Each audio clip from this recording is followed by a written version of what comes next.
LFZ Consultoria, porque o agronegócio é o nosso negócio. Olá, seja bem-vindo a mais um Agrocanal LFZ Consultoria. Toda quinta-feira com o Esgoda, um canal do YouTube, um canal de Spotify para você que gosta de vendas, que gosta de marketing, que gosta do agronegócio, como eu e o ilustre colega, um ícone da agricultura nacional que estou hoje aqui, André Aguirre. André, seja bem-vindo ao Agrocanal LFZ Consultoria.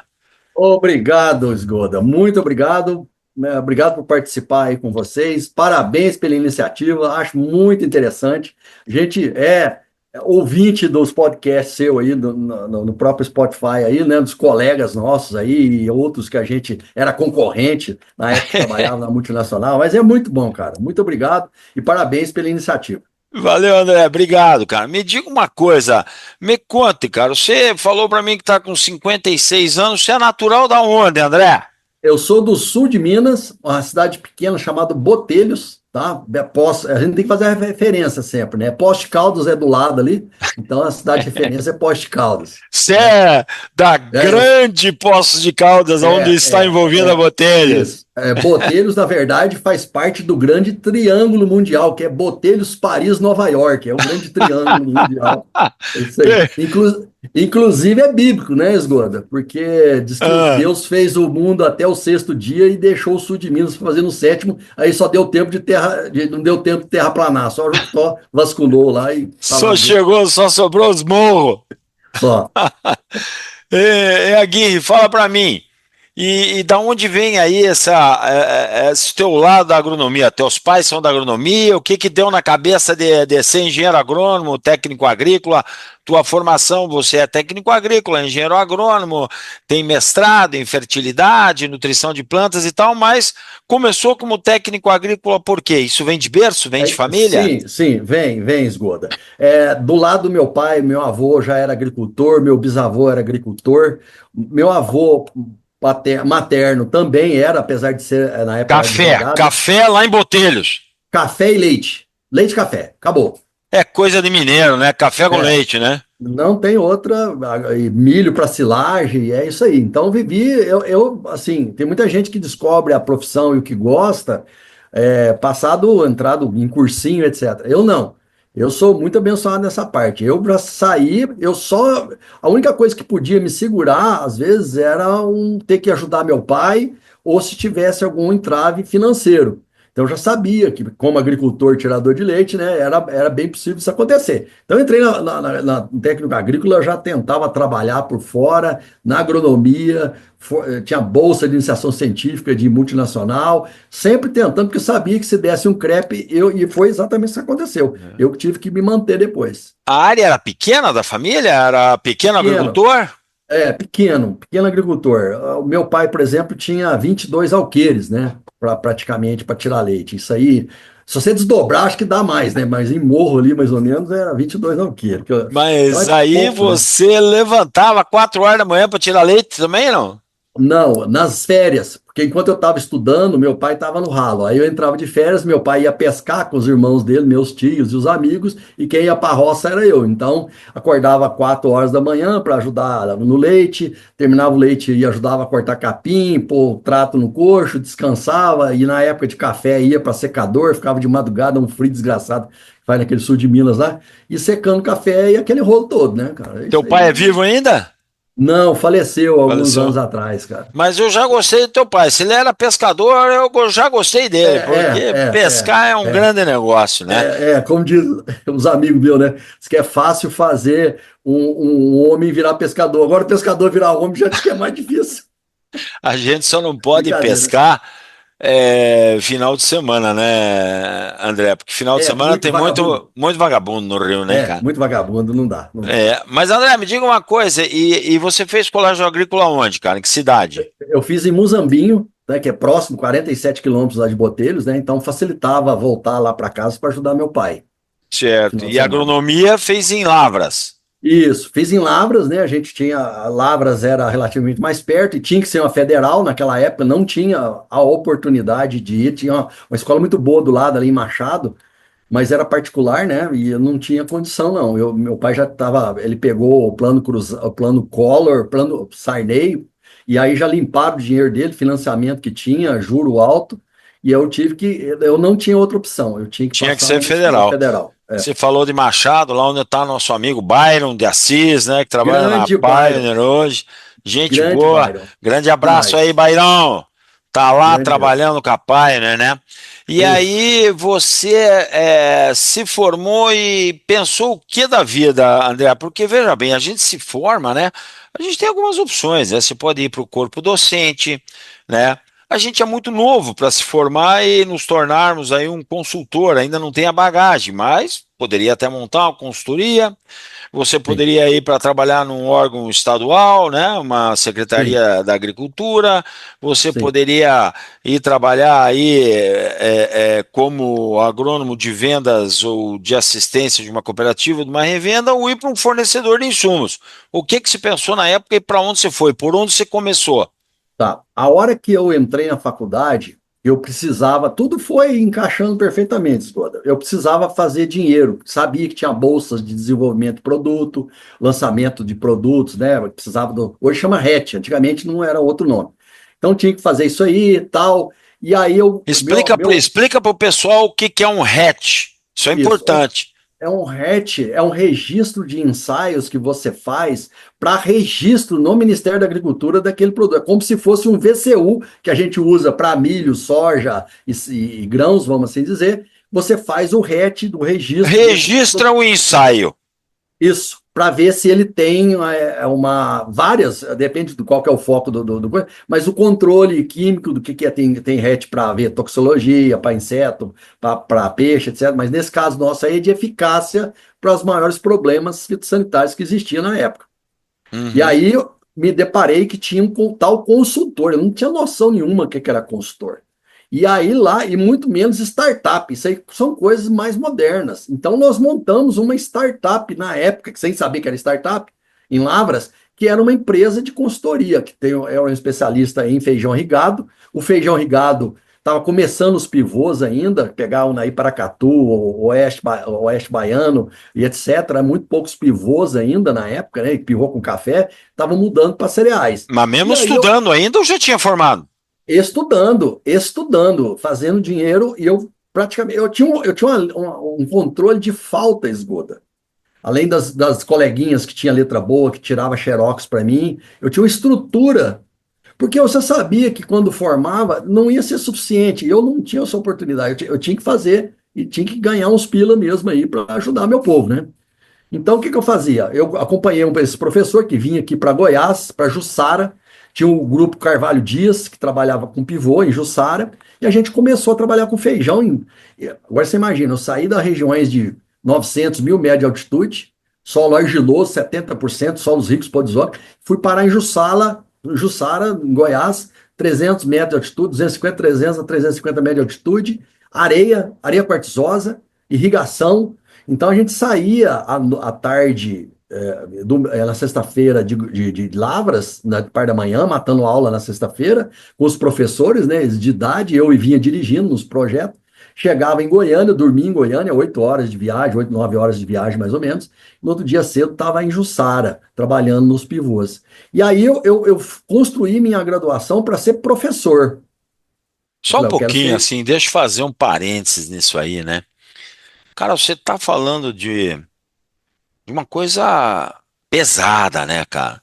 Que é naquele tempo você está estudando e está se dedicando a tudo isso que você falou. E, poxa, eu acho que realmente a geração de hoje ela mudou, né? É, Mas a impressão que eu tenho é que a gente parece que não acha mais um profissional com esse gás, cara, com essa energia. Será que eu estou errado, cara? O que que não, está não. acontecendo? Ou o mundo mudou e nós que estamos errados? Não, a culpa é nossa, todo mundo. A culpa é dos mais velhos, pode ter certeza disso. Porque, ó, cara, sofria demais. Ó, eu tenho duas meninas, né? Uma formou em oceanografia, ela fez mestrado, vai estar indo para a Itália, trabalhar numa empresa europeia de oceanografia. E a outra está fazendo engenharia civil. Formou na PUC, em São Paulo, na USP, em São Paulo, desculpa, e a outra está na Unicamp, em Campinas, né? Então, o que acontece?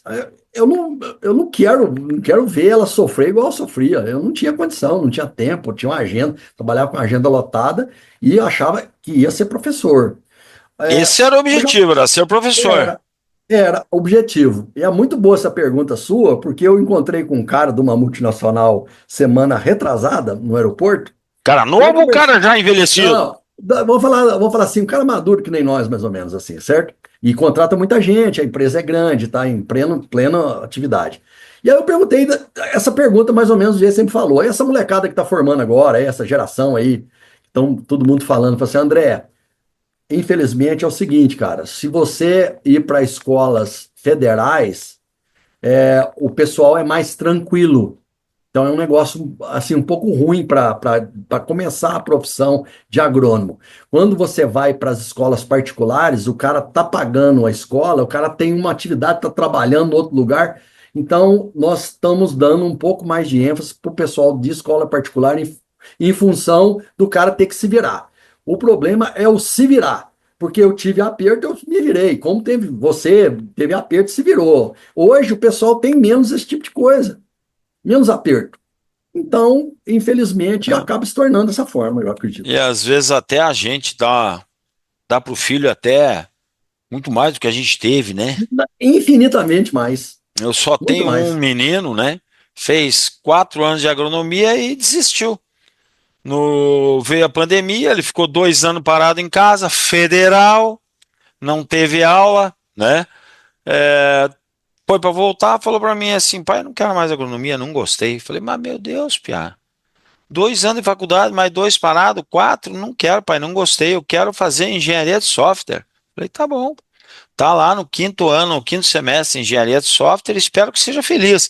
Mas a Sim, gente proporciona tudo. Se tu vê onde é que o menino mora hoje, Andrezão, paraíso, perto de onde eu morei. Eu morei em Bandeirantes, numa república que dia 20 acabava a comida, meu irmão. eu morava no alojamento e comia no restaurante universitário e era bolsista do restaurante. Olha só, trabalhava com esse professor, montava trabalho praticamente no Brasil todo de feijão, era monitor da matéria dele. Então, eu terminei a graduação em 5 anos exatos, né, que é o período na época, com 1.200 horas de estágio, 1.054 horas de monitoria, 11 trabalhos publicados, já estava com o ensaio de mestrado, eu podia ter terminado o mestrado, eu terminei os créditos com 1 ano e 4 meses. Eu já poderia ter defendido o mestrado e já ia engatar no doutorado. E era bolsista no refeitório. Então, e era um dos trabalhos melhor que eu fiz, Goda. Mas como é que se consegue ser bolsista no refeitório, ganhar comida? Deixa eu entender isso aí. Quem é que bancava isso? A faculdade, aí eu não precisava pagar a refeição. Você sabe, Certo? André, eu acho que os da nossa idade que estão nos ouvindo aqui, os dos cinquentão para frente aí, né? Devem estar tendo um resgate violento nesse momento, pensando, puta, isso que o André está falando, isso que o Esgoda está falando, eu também comi o pão que o diabo amassou aí, né, cara? Nada veio de Pois, graça. E não quer não. dizer que essa geração não vai ser boa por causa disso. Acontece que é diferente. E Sim, talvez a gente tenha que entender isso e tentar ajudar de uma forma ou de outra, né? Mas mas aí aquele teu ímpeto de ser um professor acabou passando? O que aconteceu é que você não virou professor? simples. Quando eu estava já terminando o mestrado, que já tinha solicitado o doutorado, o meu orientador estava aposentando, certo? E aí ele me chamou, tal, eu já estava terminando o doutorado e tinha checado com a empresa, então eu recebi Teu convite doutorado era em o quê, André? provavelmente ia ser na área de fitotecnia. Ah, você não começou o doutorado. Não, não comecei o doutorado. Entendi. Aí tinha solicitado nos solos, inclusive, e na fitotecnia, mas ainda estava no ar. O que que aconteceu? O pessoal, eu já, inclusive, no mestrado, eu comecei a dar assistência para uma região, para um pessoal que estava aqui na região já da Estrada de Ferro aqui em Goiás. Então vinha direto para cá já. Soja. Bom, soja, milho, feijão, mas principalmente soja. Milho era muito pouco, feijão menos ainda, só no irrigado, praticamente, e começando isso aqui. Bom, e aí resumindo, quando ele me chamou lá, tal, vai surgir a vaga, vai ser aprovada a vaga, você vai estar no meio do doutorado, tal, para montar, talvez você consiga me substituir, vai ter todo o meu apoio, beleza. Aí ele começou a falar de dinheiro, tá? A hora que ele me mostrou, e isso que ele aposentou, ele ia esperar mais um pouco, né, para a gente já fazer o encaixe meu praticamente. Mas o que aconteceu? Ele fez antes porque estava perdendo muito benefício. Então, com os benefícios que ele tinha na época de aposentadoria, e as três propostas que eu tinha de multinacionais, o pior delas era melhor que o salário dele. Que ele E estava piorando. aposentando e você E começando. ele foi o primeiro, ele fez em Lavras, mas foi o primeiro doutorado na Universidade de Viçosa. Eu já estava com tempo pleno lá, já era professor titular há muito tempo, não tinha mais nada assim para ele ganhar. Já tinha sido presidente da Fundação de Apoio ao Ensino, a FAEG, que estava lá, tudo, todos os cargos, vice-reitor, tudo. Até vice-prefeito ele chegou a ser. Tá, mas resumindo, eu falei assim, mas não posso fazer isso, é muito pouco, e o desgaste. Falei, Aí é um você negócio. pensou assim: esse negócio é muito bacana, mas não dá dinheiro. É, é bom para ver, mas ruim para fazer, né? Bom para ver os outros, né? Isso aí. Aí desisti. E aí fui para consultoria, tá? Aí peguei uns anos muito ruins, aqui em Goiás, preço de soja muito baixo, tal, que foi 90 e pouco, tinha cancro da haste. Então Quando você fala consultoria, era uma consultoria particular, que você procurava um era agricultor e oferecia o seu serviço. isso. Aí já chegava na Cobrava em saco de soja por hectare, em é, participação. ou fazia o projeto que era 2%, 0,5% do projeto, mais 1,5% da consultoria, da assistência Certo, técnica. Então, eu certo. fui por esse lado. E aí eu cheguei bagunçando a vida de todo mundo aqui, dos agrônomos antigos, tradicional, dos pró-agro da vida e tal. E aí sumiram com o meu, fiz um relativo sucesso aqui, né? Graças a Deus. E aí sumiram com o meu cadastro no Banco do Brasil na época que saiu um dinheiro, certo ano. Aí eu não tive como fazer projeto, meus clientes foram para os antigos lá, e eu tive que ir para Arisco, na época da Arisco, produção de tomate e de milho doce, tomate industrial. Aí fiquei por 2 anos, fui campeão de produção lá, tal. Só que a área de produção eu aprendi isso também. A área de produção, Esgoda, ou de uma empresa de semente, ou numa empresa como Arisco, hoje Cargill, Heinz, qualquer uma dessas aí, e você deve trabalhar com muitas empresas desse tipo de treinamento, é a profissão mais. É o pessoal, como diz Daniel Glatt, que carrega o piano, mas é o que é mais mal remunerado, porque infelizmente a empresa enxerga eles que só sai dinheiro da empresa. E normalmente a turma de venda só entra o dinheiro. Então eu vi a turma da. O nosso prêmio dentro da Arisco era um salário nosso no final do ano, se coisa tudo bem. O cara de vendas da Arisco ganhava, na época, o carro era o Vectra, o cara ganhava um Vectra de prêmio, não sei o quê, e nós chupando o dedo lá, andando de golzinho para baixo para cima. Então eu falei, também não vou ficar nessa área de produção também, não. Isso aí é bucha. E aí fui convidado na época pelo Cláudio Peixoto, mas fiz entrevista com o Geraldo Davans na época. Fiz entrevista com o Cláudio Peixoto no final da Copa na França, Brasil e França, que era às 4 horas da tarde. Saí de madrugada para conversar, os Que caras nós estavam em. tomamos uma taca. Eu não sei para que eu andei rápido para ver esse jogo aí, para quê? Se eu soubesse que o resultado ia ser, não tinha nem ido, cara. Que inferno, aquele jogo desgraçado. Mas tudo bem, vamos lá. Então, aí passei, fiquei na Pioneer, e na Pioneer, o meu mestrado foi na área de fertilidade e milho, né? A gente cultivava milho, principalmente para silagem em Minas. Então foi relativamente fácil da gente adequar, e depois passou a soja, a gente já tinha um convívio com soja, e Mas aí, tu continuou morando aí. não, a primeira coisa que foi estabelecido que eu teria que mudar para Itumbiara, justamente para fazer esse meio de campo entre o pessoal da produção, sementes, Itumbiara, que era a única UBS que a gente tinha aqui no Cerrado, e o pessoal da pesquisa com o Carlos Halpe, que a estação de pesquisa era em Itumbiara. Então eu ficava com um escritóriozinho lá na estação de pesquisa e rodava, fazia grow out com os meninos, conhecia milho com 15 dias de plantado, né? Nascido ali, Carlos, fazia. Carlos Raup, hoje está na Sempre AgTech. Um abraço aí, Isso, Raup. é um grande Desenvolvendo o amigo nosso. híbrido de milho lá. Esse povo não para nunca, né? Não, nem pode, nem pode. Nem Eu pode. E conhecendo aí ele, a gente você teve ali fazendo todo esse trabalho aí, nesse desenvolvimento, esse link aí. sim. Aí ficava aqui, e algumas vezes nos Estados Unidos a gente avaliava a soja lá, né? Com Mas na apoio da turma. época, na época, a Pioneer não tinha soja aqui. Começou assim que eu entrei em 98.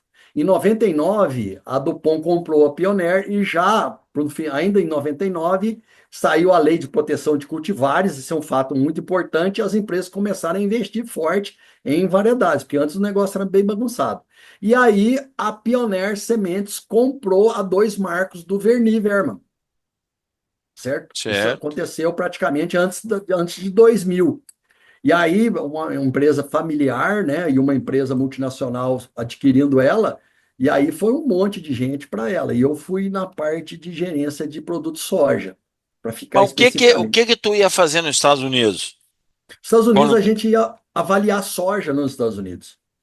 Avaliar a Hum, soja que estava no mercado. A Pioneer, na época, era líder do mercado de soja. Ela vendia mais soja resistente a Roundup, ou Roundup é, Ready, do que na época a Monsanto. você está falando de 1999, 2000. 2000, 2001. Pois é.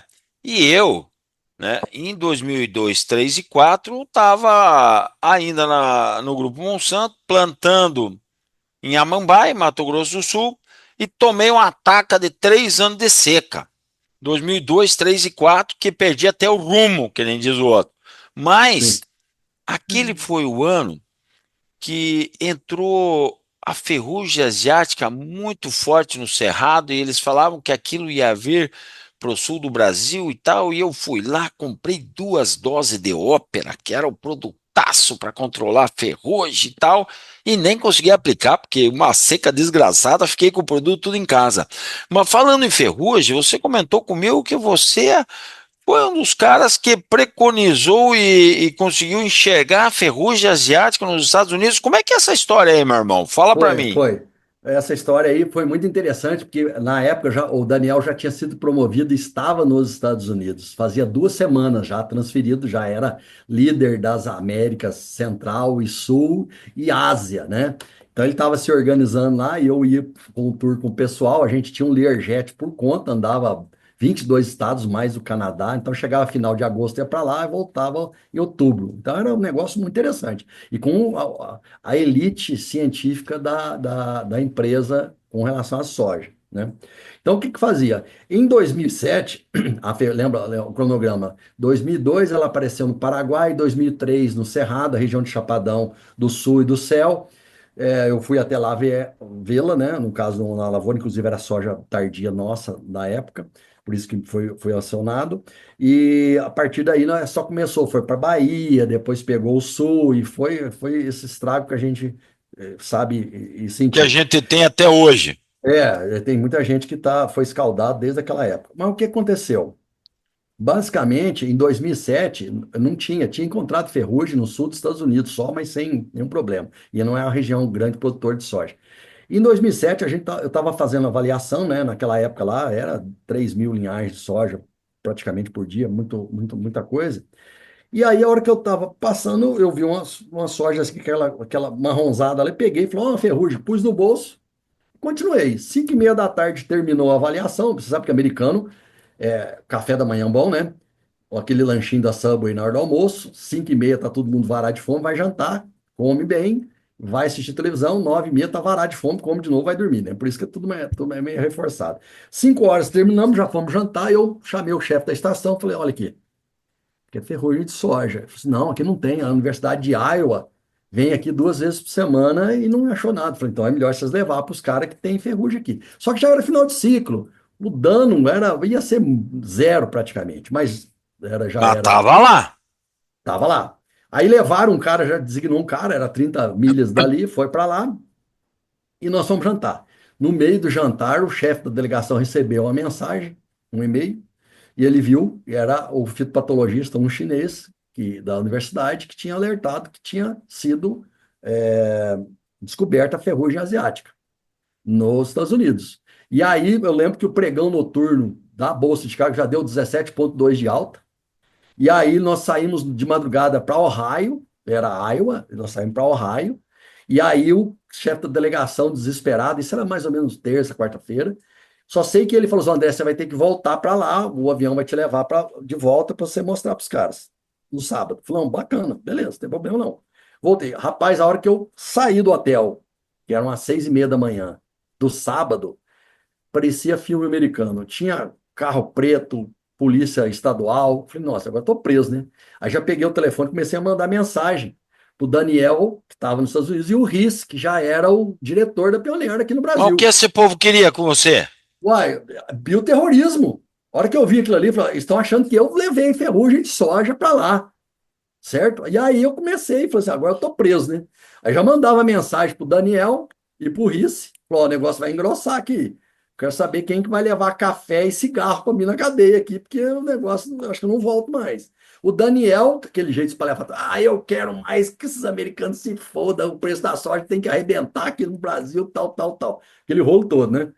E ele estava próximo de mim. Aí fomos para as estações, eu peguei algumas amostras, falei, isso aqui é só incubar, que nem o Tadashi falava sempre, né? Põe no saquinho com umidade, põe na geladeira que vai expor lá.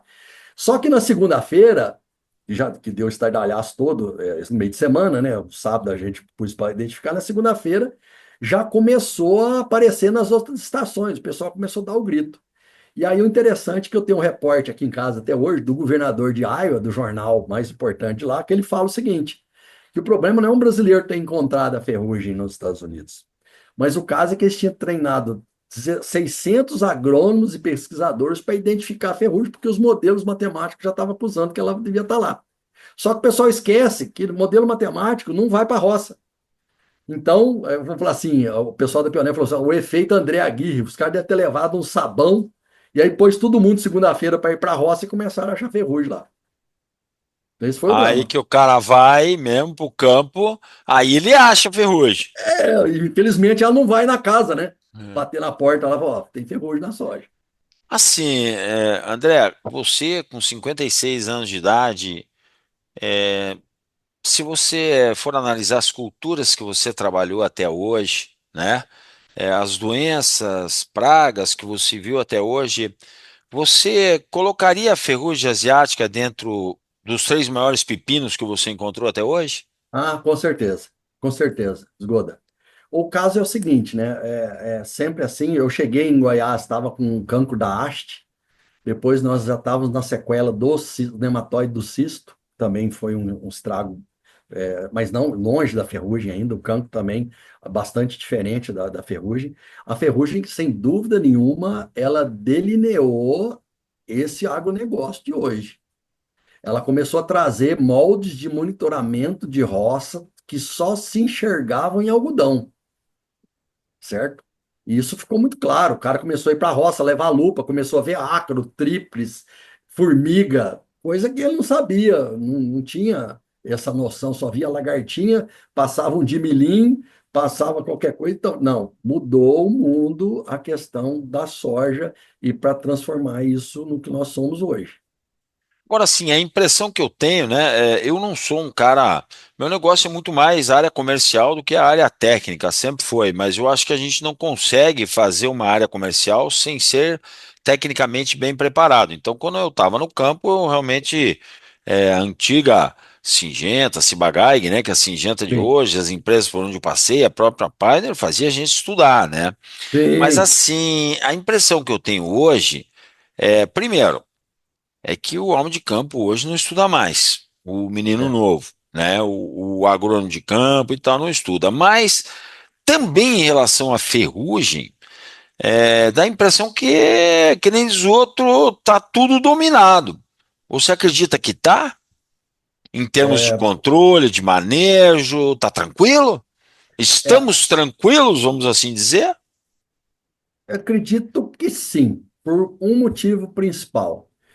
Você lembra, eu discuti isso muito com o Cláudio Peixoto e o Daniel, são pessoas importantíssimas no meu ponto de vista sobre essa parte de tecnologia, mas o produtor ele é movido por duas ferramentas, assim, é, e principalmente produtividade e o operacional. E o operacional fala muito forte. Então, por exemplo, quando apareceu a ferrugem, o pessoal verificou que esse negócio de ficar fazendo quatro, cinco aplicações não estava com nada. Se tinha uma possibilidade de buscar sojas mais precoces. Buscando soja mais precoce, e isso é importante porque eu trabalhei numa multinacional, que ela já tinha uma linha, ela só ressuscitou alguns produtos, os protetores, né? E estava começando com a linha para milho. Aí me contrataram, eu fiquei com consultoria 3 anos para essa empresa, uma empresa indiana. que aconteceu? Eu achei muito interessante, porque quando verificaram a baixa eficiência dos fungicidas para ferrugem, e que se colocasse o protetor, você dava uma elongada, ou melhorava a eficiência, o pessoal ficou em festa, achou que ia vender muito mais. Porém, o produtor, ele não quer saber de ficar aplicando. Então, se ele tem uma soja que tem 15 dias, 20 dias mais precoce, produz a mesma coisa, eu vou ter duas aplicações de inseticida, de fungicida a menos, o cara opta por isso. E aí criou uma avenida para o que a gente chama de safrinha, porque safrinha antigamente era Paraná, MS, Mato Grosso, Sudoeste e Goiás. Hoje, eu vi em Castrolândia, Safrinha. Eu vi em Balsas do Maranhão, no Piauí, na Bahia. A Bahia nunca vai ter. Vai lá, tem, na minha conta tem 70 mil hectares dos últimos 3 anos de média de milho safrinha na Bahia, no Oeste Baiano. Então, essa soja precoce, vinda, assim, a genética da Argentina, que o gaúcho foi lá, porque já não aguentava mais brigar com planta daninha resistente. O que ele fez? Trouxe as Maradona de lá e oportunizou, e a gauchada foi trazendo aqui para o Centro-Oeste, e nós estamos onde estamos hoje, graças ao produtor e à tenacidade dele de ficar testando as coisas, principalmente para melhorar operacional. Se casa com a agronomia, vira tecnologia. Certo. Você falou já duas, três vezes numa praga aí que é algo que sempre eu questionei, que talvez seja um grande problema quase que invisível para o agricultor hoje, chamado nematóide, né, na grande maioria. Sim. Porque o nematóide, quando ele é visível, aí a olho nu, o pepino está instalado. Agora, tem muito agricultor que colhe lá 70 sacos por hectare, 65, 70 e poucos, mas deixou 3, 4, 5, 8 sacos na roça e não viu por questão de É. nematóide. E a impressão que eu tenho ainda que a gente tem que evoluir muito em controle químico ou biológico de nematóide, que a gente ainda não está à altura do que possa se dizer que é muito bom e que está controlado, né? E mesmo em manejo. Tô falando besteira? Não. Esse ano, para nós, e se pegar, o pessoal do Mato Grosso está com o mesmo problema. Eu postei um vídeo essa semana, agora, começo de semana. Deixa eu só ver quantos você tem ideia no Instagram, com o André Aguirre Consultoria. Vou te falar quantas visualizações teve. Só Deixa eu, sobre deixa eu, deixa eu nematóide. colocar aqui, ó. Vou colocar o teu Instagram aqui no Renomear aqui, André Aguirre. Como é que é teu Consul... Instagram?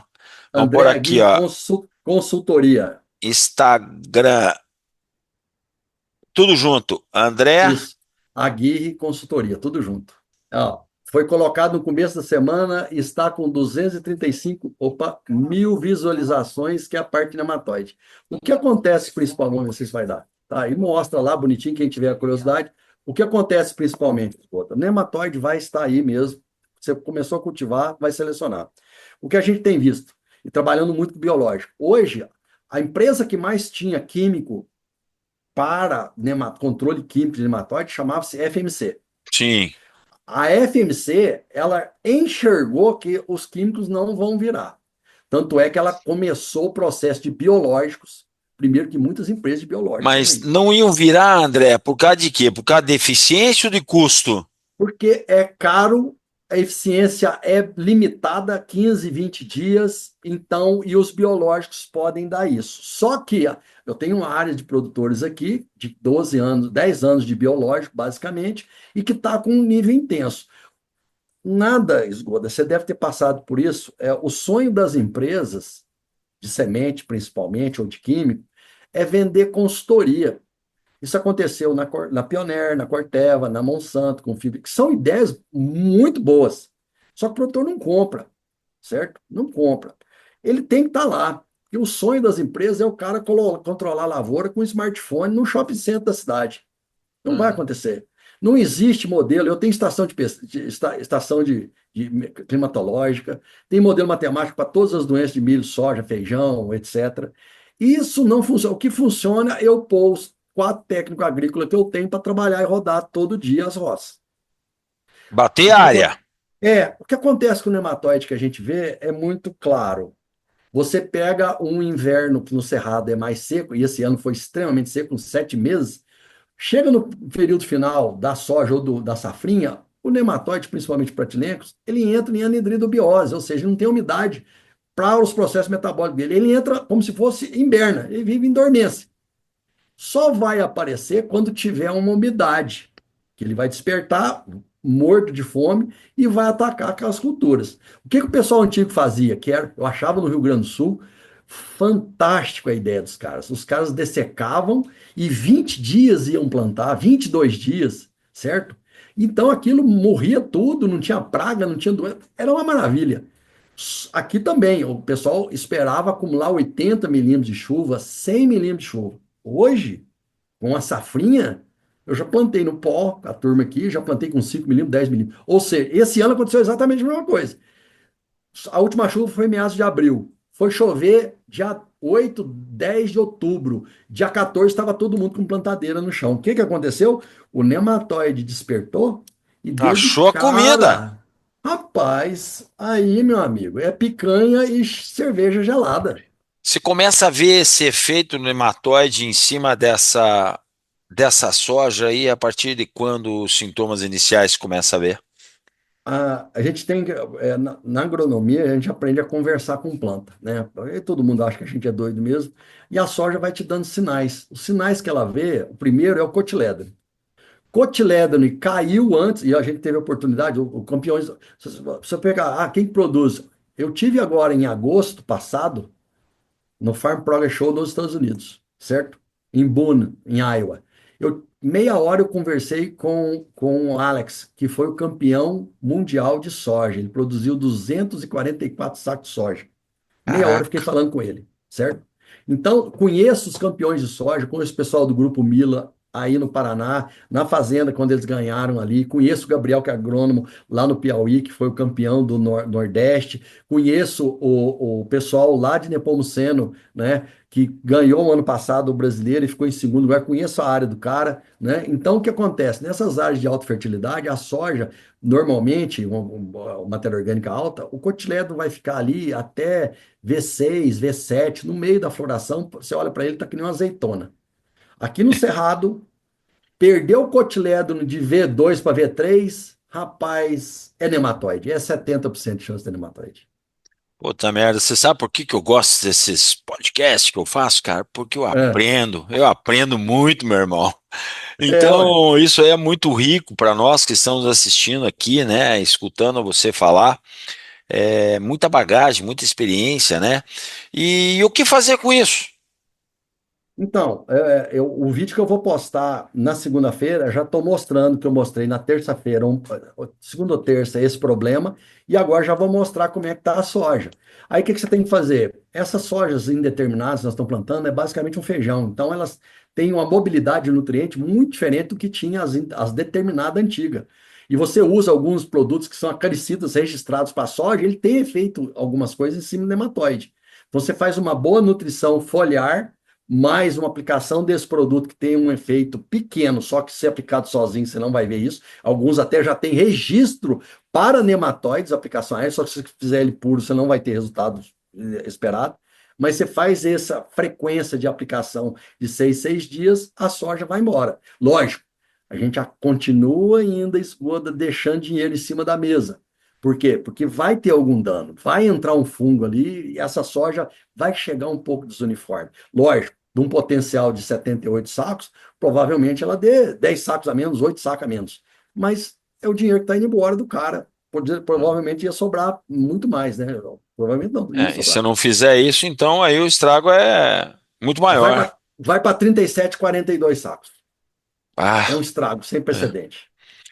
Você acha que esse ainda é o grande desafio da soja ou das culturas aí onde o nematóide é violento? Mas o que aconteceu ano passado? Biológico funciona, funciona, tem que ter uma frequência, tem que ter matéria orgânica. O pessoal tem uma área que não tem matéria orgânica convencional e quer que o biológico funcione. Não vai funcionar, certo? Então você tem que ter a frequência estabelecida. O que acontece principalmente? O ano passado, nós tivemos chuvas cedo, só que poucas e frequentes. Então não tinha condição, perdeu, foi o maior início de replantio em várias regiões do Brasil. Nós terminamos de plantar em dezembro. A gente tem uma área de produção de sementes que planta um pouco mais tarde, certo? Só que como veio chovendo, o nematóide, não é só a soja que dançou não por baixo do metal, o nematóide se ferrou também. Então ano passado O nematóide foi zero, zero, assim, de visual. Zero. Ninguém, todo mundo achou que as áreas eram, já tinha acabado o Tava nematóide, limpo. estava limpo, certo? Esse ano, o clima é que rege isso tudo. Esse ano a gente está brigando com o nematóide e vai brigar mais um tanto. É. Vamos lá, André. E aí você acabou saindo da Pioneer. Saiu da Pioneer para fazer o que da vida, meu irmão? Eu montar um site de informação, certo? E ir para a área de consultoria. Tanto que eu pedi para ser desligado em 2013. E aí o pessoal falou, André, é um momento da empresa um pouco delicado, você pode esperar? Eu falei, não tô indo para concorrência, isso aí eu vou montar a consultoria, eu posso ficar. E aí fiquei até 2014. Aí ele falou assim, ah, João, já organizamos, a gente pode desligar, pode ser. Eu falei, assim, não, perfeitamente. E aí me desligaram em 2014. E aí você iniciou a consultoria. O teu foco principal da tua consultoria hoje, André, é a cultura de soja, ou é milho, é algodão, é feijão, ou tu, como diz o outro, bate firme colocado, bate o escanteio e vai cabecear? Tem um pouco disso. Só que a gente definiu área de consultoria com lavouras, que hoje em Goiás é aproximadamente 35 mil hectares de verão. Na região de Cealba oscila, mas é algo em torno de 18 mil. Safrinha, se pegar as duas áreas, algo em torno de 22 mil, incluindo irrigado, cultura de inverno em trigo, etc, etc, seria nessa faixa. Esse é um segmento. E o outro segmento é consultorias para empresas. Na área de desenvolvimento, treinamento técnico de vendedores, a gente tem uma gama enorme aí, praticamente, eu diria você, 20 anos treinando representante comercial na área técnica. E de um molde da empresa antiga que eu trabalhei, que foi a Pioneer, né? Que nada mais é do que o cara, o pessoal de empresas, né, me contratava e falava assim, André, eu quero que você treine tecnicamente, você citou o Byron, né? Que eu transforme o cara da minha empresa como se fosse um Byron, como se fosse um Jorge Verde, como se fosse um Ademir Torquetti, entre outros grandes, Edson Amadeu, entre outros grandes representantes comerciais altamente técnicos. É isso que a gente faz, Você certo? tem um foco específico para treinar? Por quê? Porque o meu público, né, é o agrônomo, é o homem de vendas aí, seja do fornecedor ou seja do distribuidor, né, da revenda, cooperativa. Ele é meu foco e eu acho que ele tem que estudar bastante. Então, a gente sempre está, né, querendo que eles estudem, que a gente indica pessoas. O teu forte é fisiologia, é nutrição, é a condução geral. Como que é que você é, foca o teu trabalho em termos de você fazer uma consultoria mais técnica para o fornecedor ou para o distribuidor de insumos? O meu forte é produzir com eficiência. E aí não tem Entendi. jeito. A minha área é fertilidade. Se você distribuir fertilidade, se você pegar os 7 pontos ali de produtividade de milho ou de soja, você vai ver que solo, clima é o mais importante para todos, você não tem como, mas depois vem solos, depois vem a cultivar, depois vem o manejo no geral. Então não tem como saber disso. Porque se eu podia focar só em fertilidade, que é a área que eu fiz mestrado e me especializei. Só que não é só isso. O que que vale a fertilidade? Eu estudei muito, fui para regiões, Goda, da África do Sul, para ver, porque a gente acha que a gente é bom no milho, nós somos um tapado. Se eu tenho uma condição boa de verão, lá o David Ula está produzindo 657 sacos por hectare. E aí eu vou para a África. África do Sul, o pessoal planta há mais de 30 anos, 35 anos lá. Lá chove 400 milímetros por ano.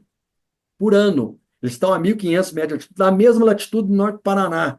Chove janeiro, fevereiro, eles plantam em fevereiro. O solo é arenoso, não é areia de formação dos arenitos aí no Paraná, ou no oeste baiano, ou em algumas regiões do MS. Não, é areia de deposição que veio do deserto Kalahari, de 2 metros a 11 metros de areia.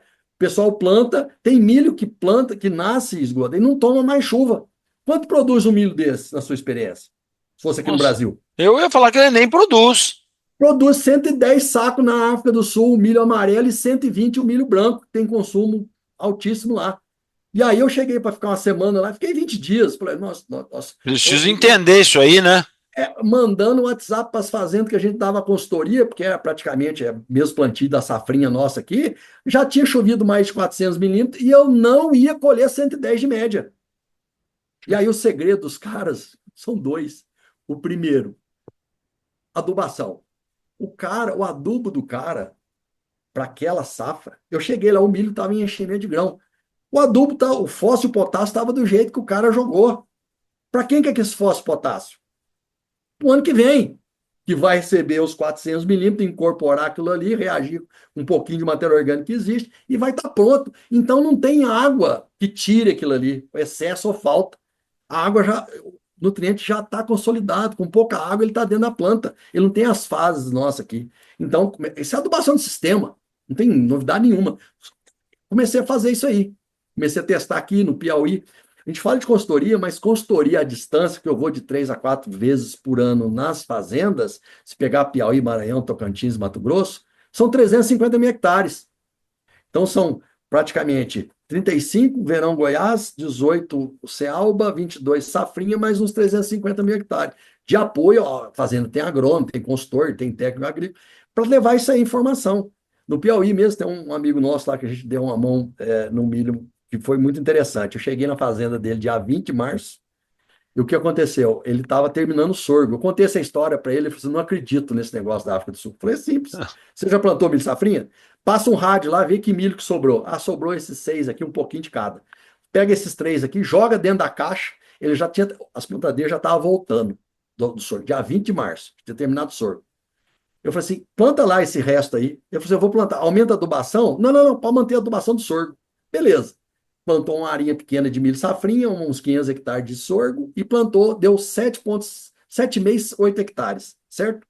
Cheguei no outro ano, me convidou para participar do planejamento dele, eu falei, o que deu milho? Não, milho verão deu bom. Não, não, não. O safrinha, não, o safrinha deu os 87 sacos, fiquei contente, né? O sorgo deu os 55, 60 sacos. Falei, não, mas e o pedacinho?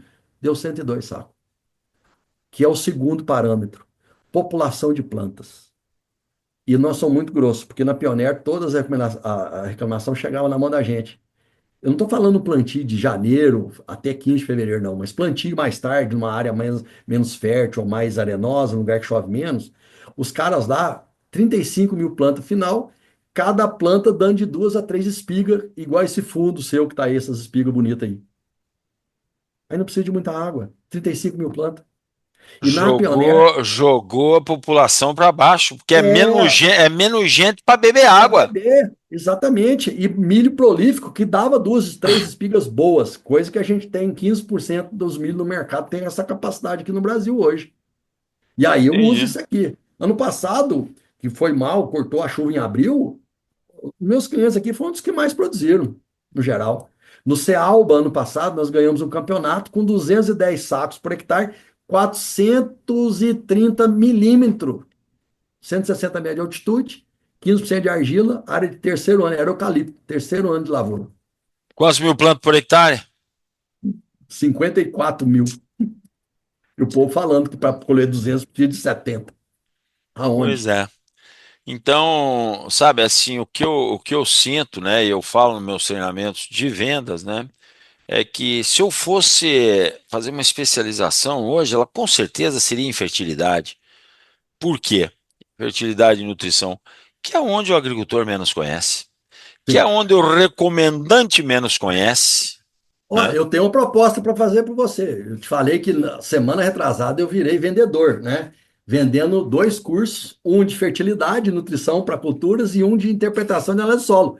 E no dia de lançamento, isso aqui é da QIFI, né? Que é a plataforma, nós conseguimos fazer 5 dígitos, né?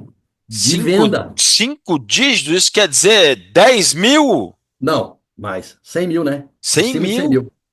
Bem acima de 100 mil. Barbaridade, cara. Num dia! Num dia. Sabe o que que o E a- italiano lá de Palotina ia falar? O ah, gringo? Porco Dio! Pois é. E ainda nem abriu o Parabéns, curso, cara. porque esse era com metade, é promocional. O curso mesmo vai abrir ainda esse mês de novembro, Eu para o acho que público geral. é o caminho, né, André? Eu acho que a fertilidade é o caminho. Ajuda.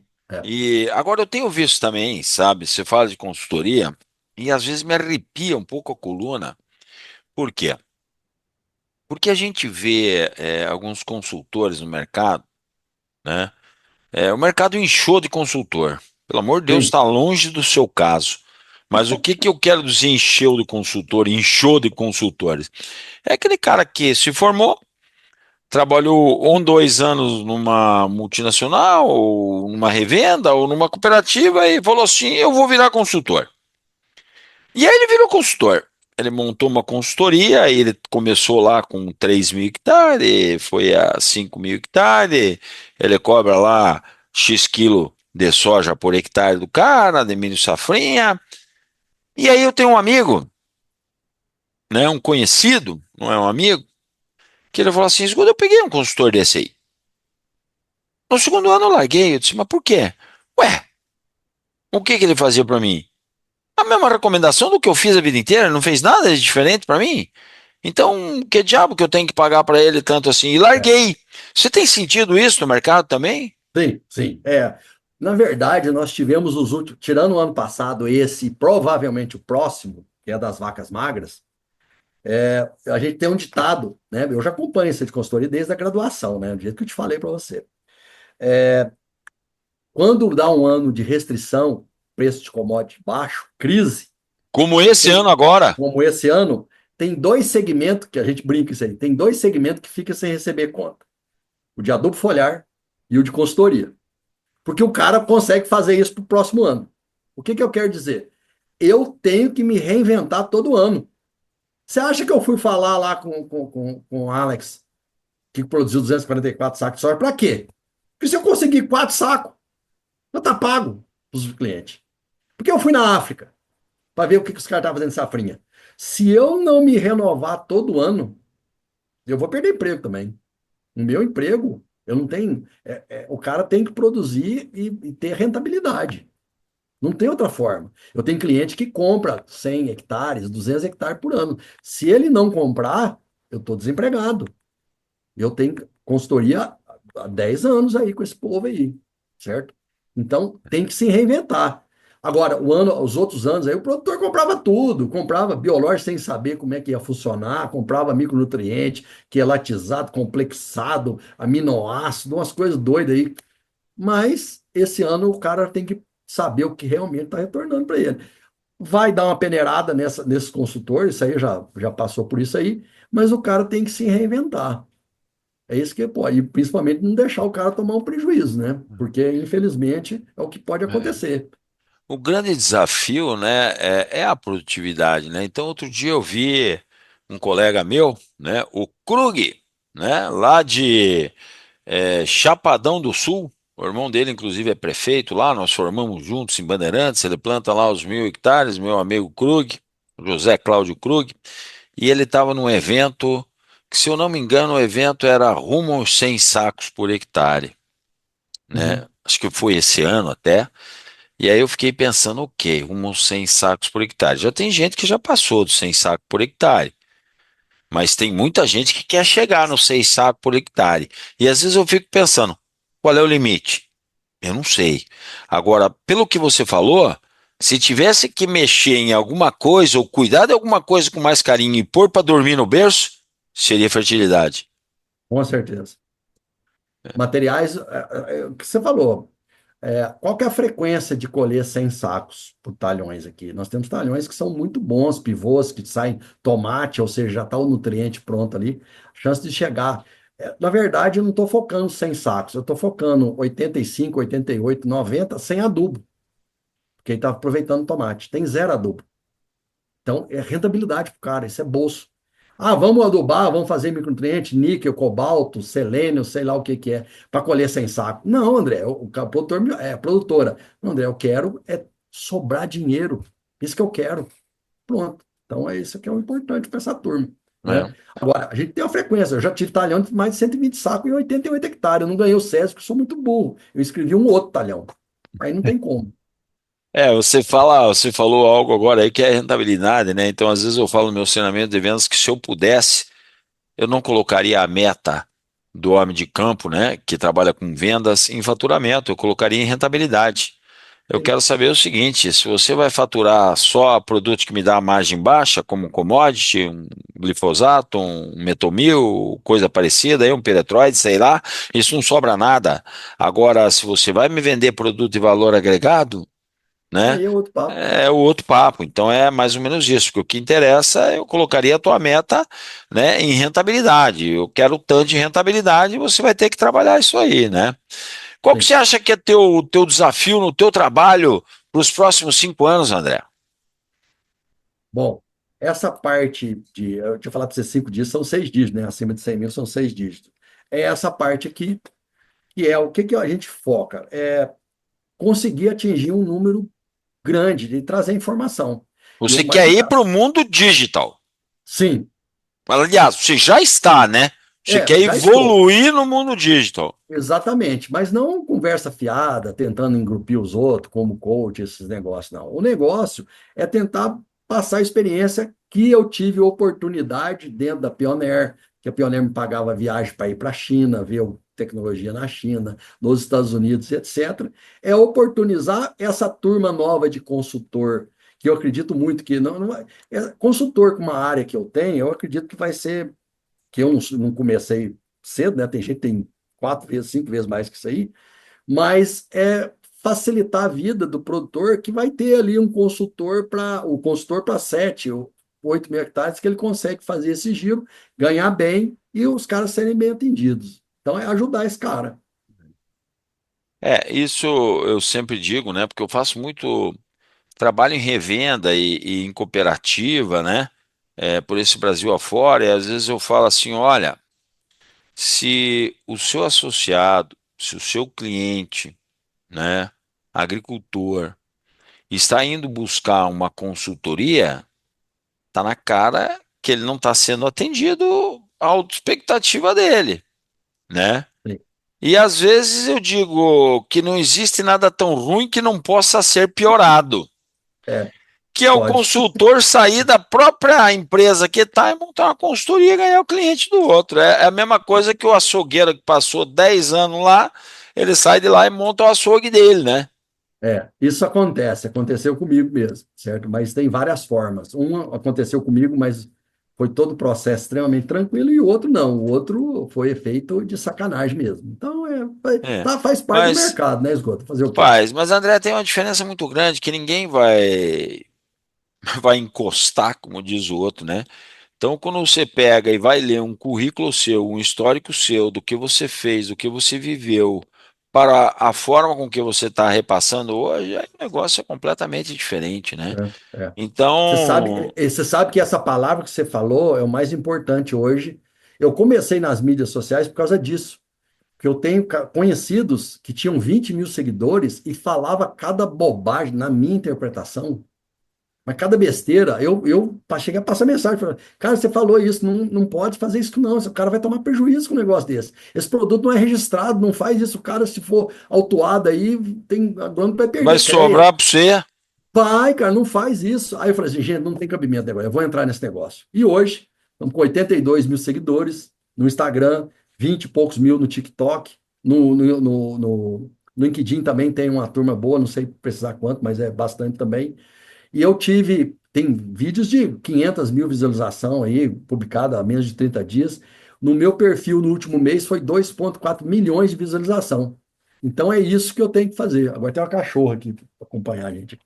Ah, o cachorro é fantástico, né? É, Quando tudo estiver bom, ruim, ele está do teu ele tá lado. do lado, aqui, ó. Pode dar um tapa na orelha dele, chama ele, ele Volta, vem de novo. vem, vem, vem. O Isso gato aí. já não. Se der um tapa na Não, orelha dele, ele vaza. acabou, acabou, acabou. Agora, sabe, eu gostei muito da nossa conversa. Vou falar contigo depois em particular, porque eu quero também evoluir nas redes sociais para levar conhecimento, né?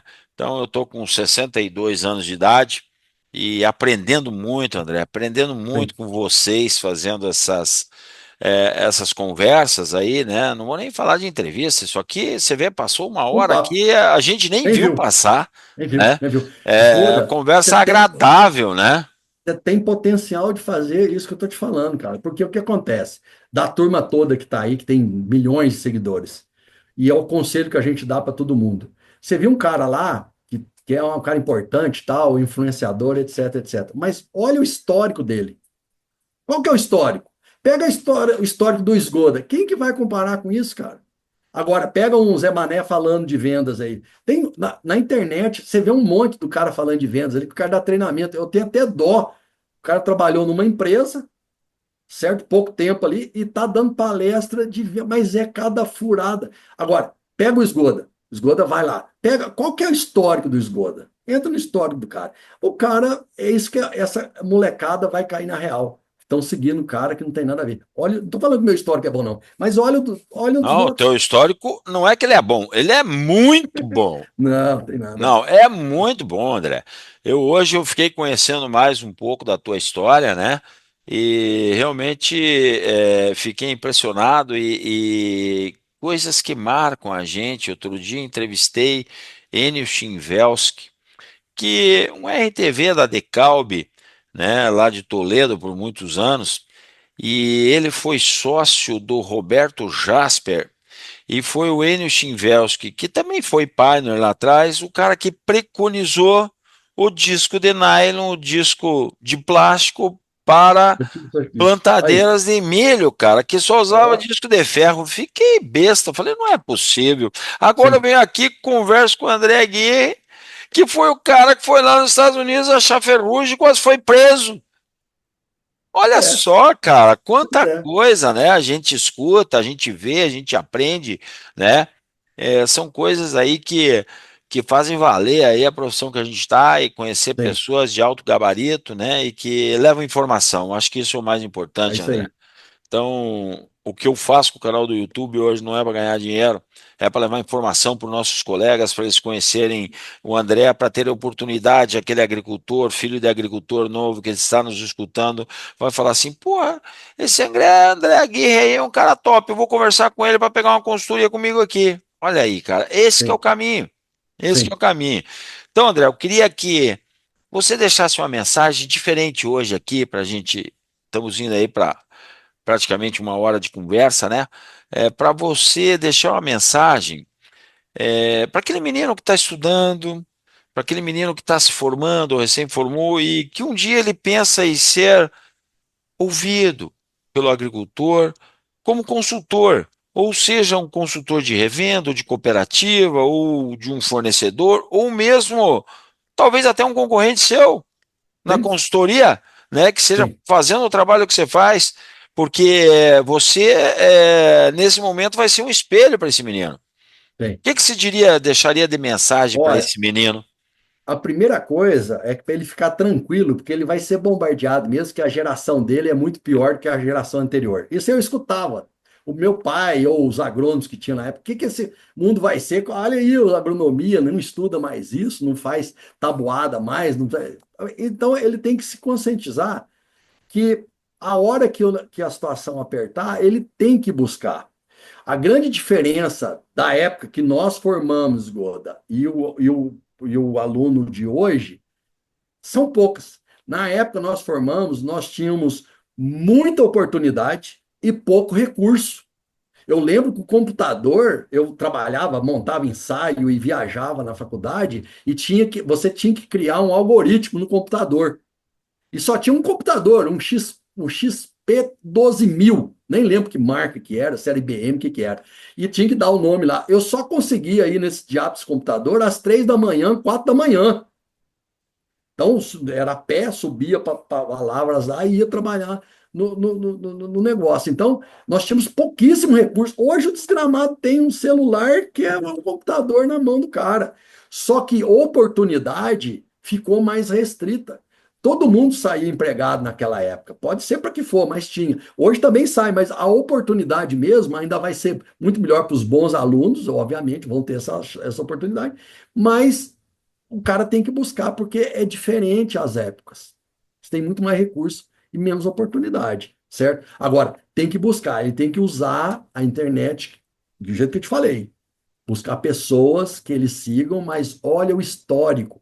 Olha o histórico. Isso aqui é importante. Ah, o cara era o fulano de tal e de repente entrou na mídia social, está com 300 mil seguidores. 300 mil seguidores, isso não significa nada, gente. Ah, o cara tá ganhando dinheiro, não sei o quê, uma mocinha porque é bonita, fica em frente a uma Dodge.